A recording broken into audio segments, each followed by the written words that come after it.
नमस्कार, राधे राधे। आज हम सब बात करने वाले हैं हम सबके फेवरेट त्योहार यानी कि दिवाली के। दरअसल दिवाली सुनते ही हम सबके मन में एक सुंदर सी तस्वीर आ जाती है जिसमें दिए जल रहे हैं, हर तरफ रोशनी जगमग है। दिवाली का त्योहार भले ही अमावस्या की रात को मनाया जाता है, लेकिन दिवाली के दिन कोई भी ऐसी जगह नहीं होती जहाँ पर दिया जला कर के रोशनी नहीं की जाती।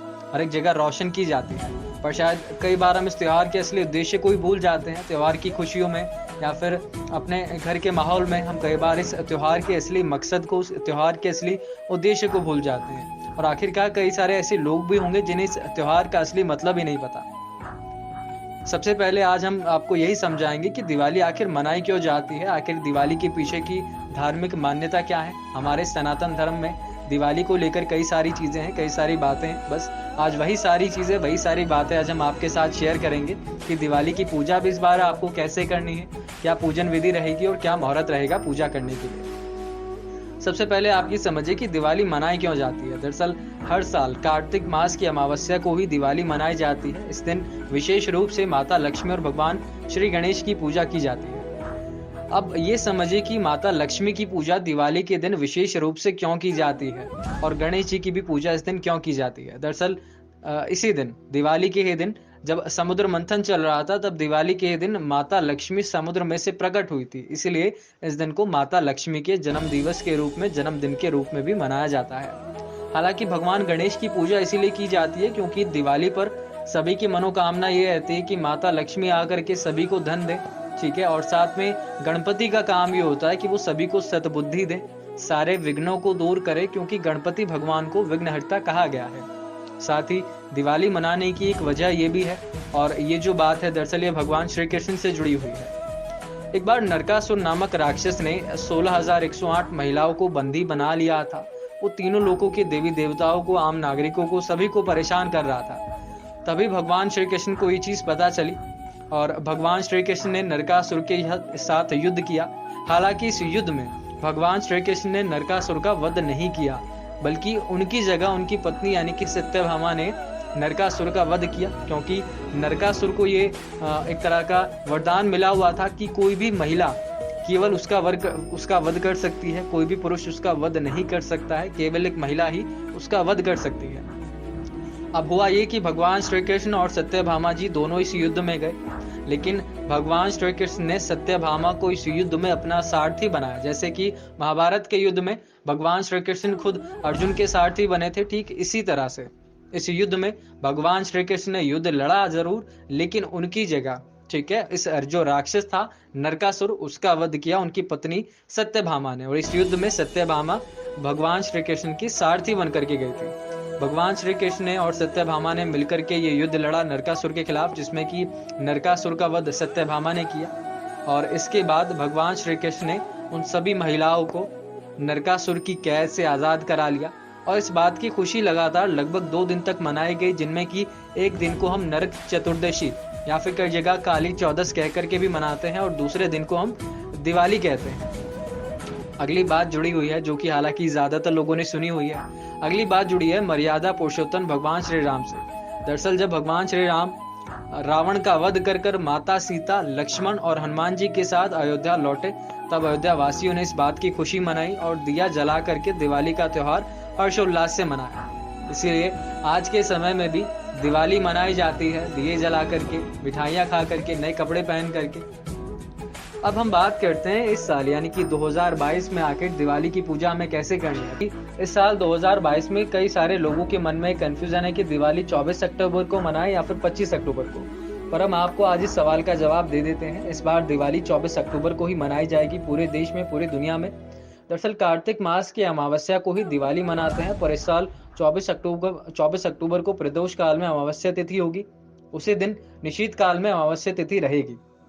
पर 25 अक्टूबर को अमावस्या तिथि प्रदोष काल से पहले ही समाप्त हो रही है, इसीलिए 25 अक्टूबर को दिवाली नहीं मनाई जाएगी।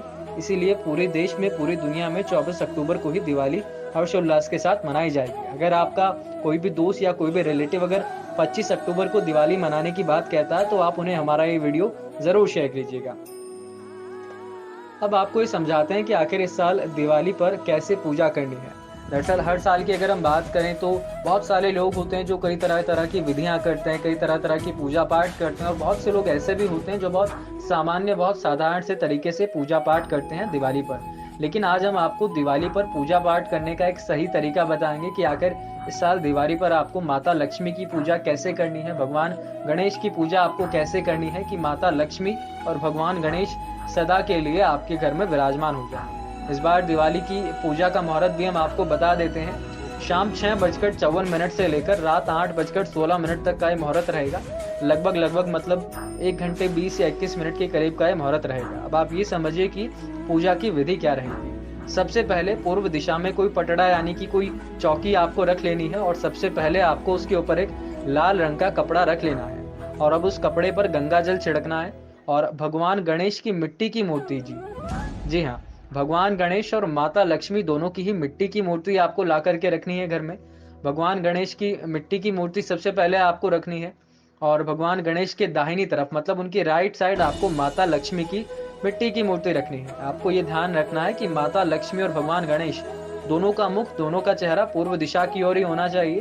अब आपको अपने परिवार के साथ अपने मन में भगवान को नमन करना है, और ये कहना है कि आप हमारे घर में सदा के लिए विराजमान होइए। उनका आह्वान आपको करना है इस पूजा में। आप भी अपने बैठने के लिए किसी लाल रंग के आसन का इस्तेमाल कीजिए, क्योंकि लाल इस्तेमाल करना चाहिए, क्योंकि जब भी आप किसी पूजा पाठ में बैठते हैं या किसी शुभ कार्य में बैठते हैं, तब लाल रंग के आसन का इस्तेमाल करना काफ़ी ज़्यादा शुभ, काफ़ी ज़्यादा अच्छा माना जाता है। बैठने के बाद अब आपको क्या करना है, अगर आपके पास गंगा जल है, हालांकि गंगा जल आपके घर में होना ज़रूर चाहिए।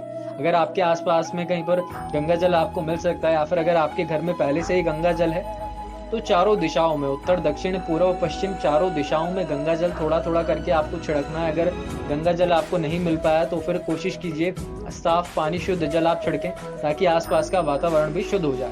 अब सह परिवार आप सभी लोगों को माता लक्ष्मी और भगवान गणेश को मन में याद करके उनकी पूजा का संकल्प लेना है, और सबसे पहले आपको शुद्ध घी का दीपक जलाना चाहिए, प्रज्वलित करना चाहिए।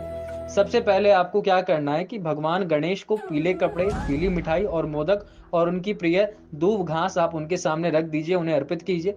भगवान गणेश को पीले फूलों की माला, गेंदे के फूल की माला आपको यहाँ पर चढ़ानी चाहिए। अब माता लक्ष्मी को गुलाब के फूलों की माला अर्पित कीजिए, और कोशिश कीजिए अगर आप साथ में एक कमल का फूल भी उन्हें अर्पित कर पाएं, क्योंकि माता लक्ष्मी को कमल का फूल बहुत अधिक प्रिय माना जाता है। अब माता लक्ष्मी को सफ़ेद मिठाई और गुलाबी कपड़े आपको अर्पित करने चाहिए। अगर आपने धनतेरस को कोई चांदी का सिक्का या फिर कोई ज्वेलरी भी ली है, तो वो भी आपको इस पूजा में भगवान के सामने रख देनी चाहिए। इसके बाद आपको क्या करना है कि अब आपको भगवान गणेश के मंत्र ओम गण गणपते नमः का कम से कम 108 बार आपको जाप करना चाहिए, और फिर माता लक्ष्मी के श्री सूक्तम का आपको पाठ करना चाहिए। श्री सूक्तम हालांकि बहुत ज़्यादा लंबा नहीं रहता है, थोड़ी बहुत ही देर आपको लगेगी श्री सूक्तम का सहपरिवार पाठ करने में। अब इसके बाद आपको माता लक्ष्मी की आरती करनी चाहिए। आरती माता लक्ष्मी की हम सब ने सुनी है, आरती मैया जय लक्ष्मी माता।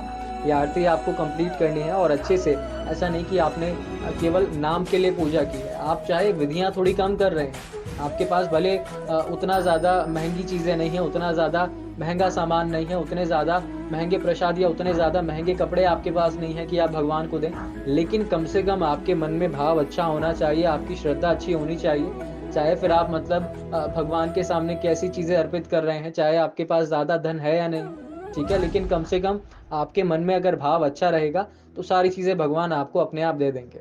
आरती कंप्लीट करने के बाद, आरती पूरी करने के बाद आपको क्या करना होगा कि माता लक्ष्मी और भगवान गणेश से आपको जो भी कुछ मांगना है, जो भी आपके मन की बातें हैं, वो आप उनसे मांग लीजिए। माता लक्ष्मी से आपको ये चीज़ ज़रूर कहनी चाहिए कि माता लक्ष्मी आपके घर में सदैव के लिए, हमेशा के लिए निवास करें, और भगवान गणेश से आपको ये कहना चाहिए कि आपके घर परिवार के ऊपर कभी भी किसी भी प्रकार की कोई विघ्न या फिर कोई बाधा ना आ पाए। इसके बाद आपको ये करना होगा कि जो मिठाई आपने भगवान के सामने रखी है, वो मिठाई आपको भगवान को भोग के रूप में लगा देनी है, और उसके बाद घर में आपको सभी को वो मिठाई प्रसाद के रूप में बांट देनी है। इसके बाद आपको क्या करना चाहिए कि आपको दिए जलाने चाहिए।